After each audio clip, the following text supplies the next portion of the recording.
we are able to work a little more and get more videos out sooner.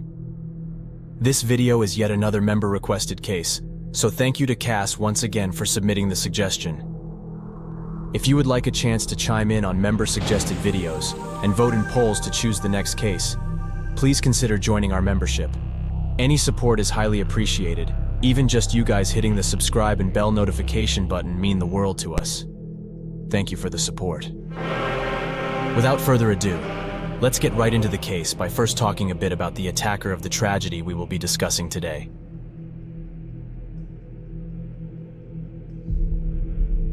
Jeffrey James Weiss was born in the state of Minnesota on August 8, 1988, to an unmarried couple. That makes his birthday on the 8th day of the 8th month in 1988, which I thought was pretty interesting. His parents, Joanne and Daryl Jr., were both a part of the Ojibwe tribe and lived on the Red Lake Native American Reservation in northern Minnesota. This reservation in particular has several holdings located around the northern part of the state, and they cover a combined area of over 1,200 square miles.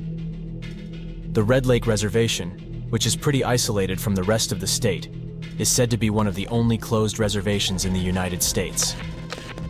This means that the tribe has complete control and authority over the land. They are able to limit who visits or lives in the area, and no one outside of the tribe is allowed to own any property there. It's reported that in 2020, out of the just over 5,000 people living there, almost 40% fell below the poverty line, with also about 40% of people being unemployed. Of course, this may have been different back during the time of the case in 2005, so just keep that in mind. Back to the shooter's life, which did not have the best start. Jeff's parents actually broke up before he was even born, and he originally lived with his mother after his birth. When he was about 3 months old, though, Jeff began living with his father after his mother gave up custody of him. I read in a few sources that for some reason, she was forced to do so by her parents, but it wasn't stated everywhere that this was the case.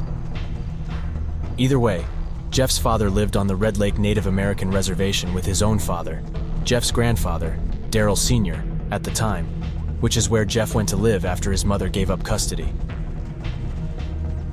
In June of 1991, when Jeff was almost 3 years old, his mother Joanne regained full custody of him. Though again, I was unable to figure out why exactly this happened.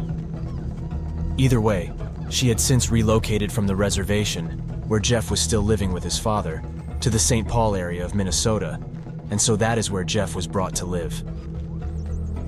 His new home was over 4 hours away from where his father lived in Red Lake, though they still saw each other here and there. It's reported that Joanne was an alcoholic and was sadly abusive towards Jeff when he was a child. I read that she locked him out of the house on multiple occasions, leaving him to fend for himself, even at a very young age. In 1992, about a year after Jeff went to live with his mother, she met and began dating a man named Timothy. Unfortunately, the abuse that Jeff suffered only got worse, because it's said that along with Joanne, Timothy also mistreated Jeff by locking him in a closet for hours at a time and forcing him to kneel in the corner of the room for the entire duration. Joanne and Timothy continued their relationship and even went on to have 2 children of their own, Daphne and Sebastian. There is really no information available that I was able to find regarding Jeff's relationships with his 2 half-siblings, or if they were also mistreated by their parents like he was. Either way, after both of their children's births, Joanne and Timothy finally tied the knot, solidifying their relationship even further. During this time in his life, Jeff was very closed off and reserved from those around him. When members of their family or friends came to visit with his mom and stepdad, Jeff would reportedly lock himself away in his room, avoiding interaction with them altogether. Like stated before, while living with his mother, Jeff would occasionally make trips up to the reservation in order to visit his father, who unfortunately was also reported to be an alcoholic. When he wasn't drinking, though, those who knew Daryl Jr. recalled that he was a cool guy. He and his son reportedly got along very well, and despite him also being an alcoholic like Joanne, I didn't read anywhere that Daryl Jr. abused Jeff in any way like she did. I can imagine that this made Jeff wish he was living back with his father, but unfortunately, he wouldn't get the chance to do so again. I saw that Jeff's father actually got married in 1993, but there also isn't really much information about the dynamic between them, how his wife and Jeff interacted, how long the relationship lasted, or if it even ended before Daryl Jr.'s eventual demise. Their relationship apparently didn't affect Jeff much, as I'm sure if it did, there would be more information about it. Overall, Jeff's childhood was treacherous and very unstable, especially at the times that he was with his mom and her husband. It sadly only got worse for Jeff when his father died on July 21st, 1997, when Jeff was only 8 years old. The circumstances surrounding his father's death are kind of extreme, which probably only made the loss worse for Jeff. Daryl Jr. had been barricaded inside of his home and was involved in a days-long standoff with the police in Red Lake at the time. His own father, and Jeff's grandfather, Daryl Sr., was a sergeant in the tribal police force for over 30 years at this point. He attempted to resolve the standoff peacefully, but even he was ultimately unsuccessful. Daryl Jr. ended up fatally shooting himself in the upper body with a shotgun. There isn't much more information on the situation, but this event obviously had an effect on Jeff's life, as he had just lost what seemed to be the parent he got along with the most, despite the fact that he apparently didn't see him very often. Just when it seemed like things couldn't get worse for young Jeff, about 2 years later, in 1999, when he was just 10 years old, his mother, Joanne, was involved in a serious and completely life-altering car accident. Joanne's cousin was driving at the time and had been drinking with Joanne earlier in the day.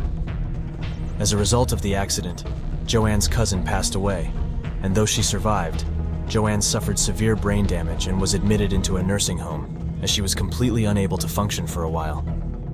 It was so bad that she apparently had to relearn basic actions, such as how to tie shoes. I'm assuming that since his mother was now in a nursing home following her severe injury, and that she was unable to perform even simple tasks, she was also unable to take care of any of the kids in any way. I'm unsure if Jeff continued living with Joanne's husband, Timothy, after the accident, but if he did, it wasn't for long. I read that in 2000, a year after the accident, Joanne and her husband, Timothy, separated, though their divorce wouldn't be finalized for another 4 years. The custody battles they later went through applied to their 2 shared kids, but Jeff apparently wasn't a part of the discussion in any way. In fact, it's reported that his mother never attempted to get custody of him again, despite her later fighting for custody of her other kids. Jeff was ultimately placed in the care of his paternal grandmother, Shelda, who lived on the Red Lake Reservation. She became his primary caretaker at the time, as Jeff now had no parents to care for him. Along with his grandmother, Shelda, 2 of Jeff's aunts from his father's side, Shauna and Tammy, also reportedly helped take care of him as he grew up. This situation was overall much better for Jeff. Obviously, his mother didn't treat him very well, as he would later claim, which affected him greatly during his childhood. He later confessed to someone about what he went through while living with his mother, saying, "My mom used to abuse me a lot when I was little. She would hit me with anything she could get her hands on. She used to drink excessively too. She would tell me I was a mistake, and she would say so many things that it's hard to deal with them, or think of them without crying." Jeff also later mentioned his mother's accident, when he told someone, "My mom got drunk one night and wrecked her car and had to relearn how to tie her shoes. I was too young to fight back, or too young to stick up for myself without getting struck down when this was happening." Back to Jeff's current living situation, his paternal grandparents had separated at some point and did not live together. He was still able to see his grandfather, Daryl Sr., though, as he also lived nearby on the reservation with his new girlfriend, Michelle. Even though they lived separately, according to some that knew him, Jeff reportedly grew close with both of his grandparents, which gave him a little bit of stability, which he lacked before. The FBI files mention that he may not have been that close with his grandpa, though, because it stated that Jeff apparently told someone he, quote, really did not know his own grandfather. He tried to get to know him, but did not feel comfortable with him.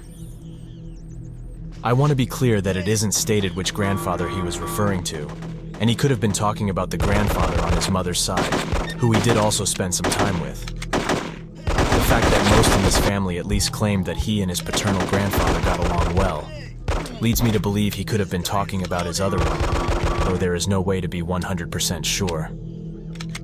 Either way, despite being around non-abusive family members that seemed to really care about him, as Jeff grew older, he began to hate living in the area more and more. It's stated that there was virtually nothing to do there, other than hunt and fish, which made it hard for kids Jeff's age to stay busy and out of trouble. As we will later talk about, Jeff openly expressed his disdain with living there, mainly online. Though he was now in a more secure spot in his life, Jeff's struggles clearly continued on. It was around 2001 when Jeff began spending time on the internet. We will talk about his habits and interests regarding this later on, but I just wanted to mention that one of his earliest profiles seems to have been created during this time, when he was in his very early teens. At this point in his life, Jeff was attending Red Lake Middle School, where it's reported that he began being bullied for various reasons. Jeff rarely reacted to the bullying, which we will later talk about as well. There are very mixed opinions on Jeff's demeanor during his time in school. Some of his classmates later claimed that he was a weird and sometimes scary guy. One of them said, "Every time I saw him, he wore a big trench coat. He was scary. He was a big guy. Kids picked on him, but he didn't say much." Despite this description, others later remembered him as a friendly yet reserved person. The general consensus, no matter who was asked, was that Jeff was a pretty quiet guy, and that he was definitely an introvert. Along with verbal teasing that Jeff was subjected to, it's also reported that his bullies got physical with him on more than one occasion. Someone later came forward and claimed that when she was picking up her own kid from the school, she would often see other kids hitting Jeff as he waited outside at the end of the school day. She stated, "I thought it was sad. He would stand there and take it." Along with his many other struggles in school, Jeff was also forced to retake 8th grade because of his failing grades and truancy problems. He was also enrolled in a special education program at the school due to his difficulties, all of which most likely added to the reasons other kids would tease him. According to most sources, though his school life was anything but perfect, Jeff's relationship with his paternal grandfather in particular was going great at this point. They grew really close, and Jeff would visit the home so often that his grandfather and his girlfriend even designated a room for him to have when he wanted to stay the night. This information is why I find it hard to believe that he was talking about Daryl Sr. when he said he didn't know his grandfather very well, and that he didn't feel comfortable around him. Those who knew Jeff, and were particularly close to him during this time, recall that he was quite an artistic, intelligent, and inquisitive teenager. They also later spoke about how he shared his future aspirations with his family, which reportedly included doing a lot of traveling, eventually adding on to his grandmother's home, producing movies, and even opening up his own video store. By 2003, Jeff's mother had recovered significantly from her previous accident and was now staying in an assisted living home. She was well enough to get a part-time job and even regained her speech, which she had struggled with in the time following her injury. Jeff was then faced with a decision: move back down to live with his mom, or stay on the reservation that he hated more and more as time went on. Ultimately, he made the decision to stay on the reservation with his grandparents rather than moving back down to live with his mother. I think this decision is a clear indication of how much he did not want to go back to living with his mom, because like stated before, he really did not like life on the reservation, especially with all of the bullying that he was put through. I think his seemingly great relationship with his family helped him make his decision easier, but it's still interesting that he decided to stay with them despite his frustration with life there. At some point when visiting his grandparents on his mother's side, Jeff opened up to his grandfather about how school was going. Jeff apparently said, "It's not good. I don't go to the real classes. I go to the alternative school. I'm a year behind. I can't be in regular school because kids are mean to me. They punch me. They trip me." His grandmother, Rita, also said that this was the first time she heard about him having trouble at school. It's also reported on a few sources that she later found out that students were bullying Jeff so badly that they ripped clumps of hair out of his head. She also recalled learning that during at least one incident, multiple students ran up to Jeff and began punching him.